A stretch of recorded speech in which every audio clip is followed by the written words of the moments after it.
Oh, Red Red itu konsepnya sudah selesai. Opsi tempatnya di Magelang atau di Bandung di PDN. Namun untuk waktunya kami masih menyesuaikan karena kita ingin selaraskan juga dengan agenda-agenda para kepala daerah, juga agenda. Ya, kami berharap tentunya Presiden juga berkenan untuk hadir. Jadi ini tinggal menentukan waktunya saja. Tapi konsepnya sudah selesai. Pembahasan awal mungkin ada rencana kapan sih Kang? Oh, ini kita sudah siapkan ya, kalaupun kemudian perintahnya minggu depan juga siap. Semuanya sudah siap kok. Tinggal masih membicarakan waktunya. Apakah bakal menunggu karena kan masih ada PSU? Enggak. Yang PSU itu kan masih panjang. Ya, jadi ini gelombang kedua ini yang gugatannya tidak berlanjut di MK, dan yang kemarin kepada di Bali yang nggak ikut. Jumlahnya ada sekitar 25 daerah, atau sekitar 50-an. Durasi kan apakah akan sama atau mungkin lebih? Mirip-mirip lah, kurang lebih 1 minggu. Kang, soal ini dong ASN yang nggak masuk 10 tahun tapi tetap digaji, mendapatkan gaji itu gimana?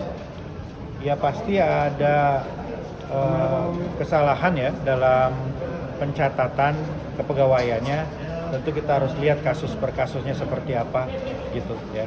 Nanti kita akan selesaikan persoalan itu berdasarkan kasusnya. Berarti akan mengambil pemerintah daerah terkait gitu Kang, terkait hal itu? Ya pasti kami akan cek ya.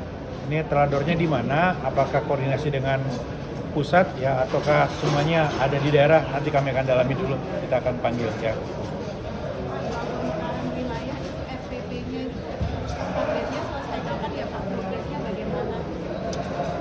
Begini, memang ada daerah-daerah yang sudah lengkap pemberkasannya, syarat-syaratnya, dan wajar apabila kemudian dilakukan penyesuaian kewilayahan. Ya, tetapi banyak juga yang belum. Nah, tetapi yang penting adalah ini harus dibicarakan di Dewan Pertimbangan Otonomi Daerah. Prosedur seperti itu. Dan di situ kan tentu banyak pertimbangannya, termasuk kapasitas fiskal kita. Apakah kapasitas fiskalnya memungkinkan? Dan kita punya catatan tentunya DOB yang sudah dilakukan, pemekaran sudah dilakukan. Ada juga yang kemudian tidak berujung pada kemandirian fiskal. Tentu evaluasi itu penting sebelum kita memutuskan untuk mengalokasikan APBN untuk pemekaran baru. Jadi bukan hanya untuk untuk yang sifatnya politis ya, tetapi lebih jauh lagi sejauh mana pelayanan publik di daerah bisa lebih efisien dan sejauh mana itu meningkatkan kapasitas fiskal daerah yang jauh lebih mandiri. Pak, berarti sebelum RPP-nya itu jadi masih tetap moratorium Pak pembentukan? Masih. Ya ini kita harus melakukan pembahasan dulu dengan Dewan Pertimbangan Otonomi Daerah. Pak, soal RUU Ormas kan kemarin Ketua Komisi 2 sudah menyatakan siap jika ada usulan dari pemerintah. Sejauh ini ada pembahasan internal soal itu? Sebetulnya Undang-Undang Ormas ini sudah cukup untuk menjadi landasan bagi pembinaan, pemberdayaan maupun penindakan. Sudah ada di situ semua.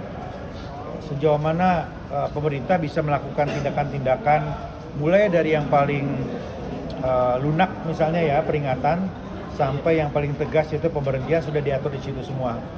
Ya, tetapi memang Pak Menteri juga meminta agar ini dikaji sejauh mana apakah akan ada perubahan revisi di situ ya.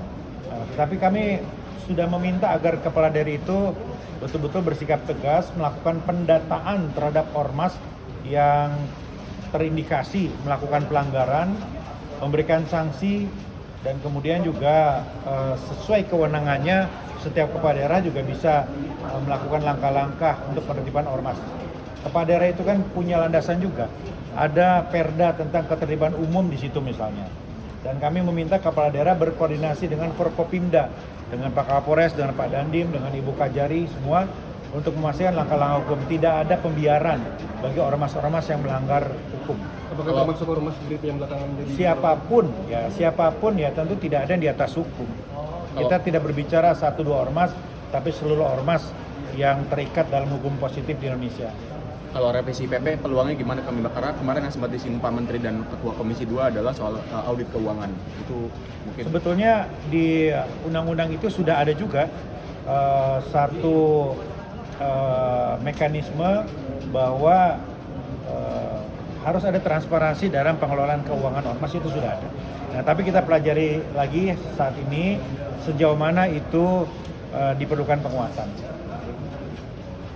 Cukup ya? Masih undang-undang premanisme juga ya Pak yang menghambat investasi di sejumlah daerah. Ormas itu kan sebetulnya aset ya, aset apabila dibina, diberdayakan, bisa mendukung program pembangunan, bisa meningkatkan pendapatan daerah begitu. Tapi bisa mengganggu juga kalau kemudian langkah-langkahnya kontraproduktif, mengganggu perekonomian, stabilitas, dan menimbulkan ketidakpastian dan mengkoyak kebersamaan. Nah, karena itu ini penekanan khusus kepada kepala daerah untuk membangun pendekatan yang komprehensif, bukan hanya di ujung tindakan penegakan hukum, tetapi di awal juga langkah-langkah pembinaan pemberdayaan berdasarkan undang-undang itu juga dimungkinkan oleh kepala daerah. Tapi banyak ya Pak laporan dari kepala daerah soal premanisme gitu yang menghambat investasi di daerah Pak. Ada. Ya, kita tidak bisa bilang banyak atau tapi ada laporan itu. Kang, tadi aku soal dengan Pak Luki Hakim gitu, saya gimana sampai saat ini terjadi. Besok hari Selasa, Bupati Indramayu akan mulai menjalani masa-masa pembinaan di Kementerian Dalam Negeri, dan besok akan dimulai di Dirjen Adwil. Jadi silakan teman-teman kalau ingin meliput ya, kami buka ruang itu, tentunya dengan tidak mengganggu proses pembinaan itu. Besok Selasa pagi nanti Dirjen Adwil akan menyampaikan materi terkait dengan tugas-tugas pemerintahan, tata kelola pemerintahan, dan ada kaitannya dengan Pak Bupati juga. Adwil ini kan di bawahnya ada Pol PP, ada Damkar, ya. Ini semuanya. Besok dimulai dengan Adwil pagi-pagi. Nanti kami akan sampaikan lagi melalui Kapuspen, teknisnya seperti apa dan lokasinya di mana.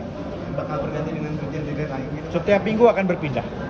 Besok dimulai dengan Dirjen Adwil, Pak Safrizal nanti yang akan bertanggung jawab untuk pelaksanaan besok. Cukup ya? Terima kasih. Terima kasih.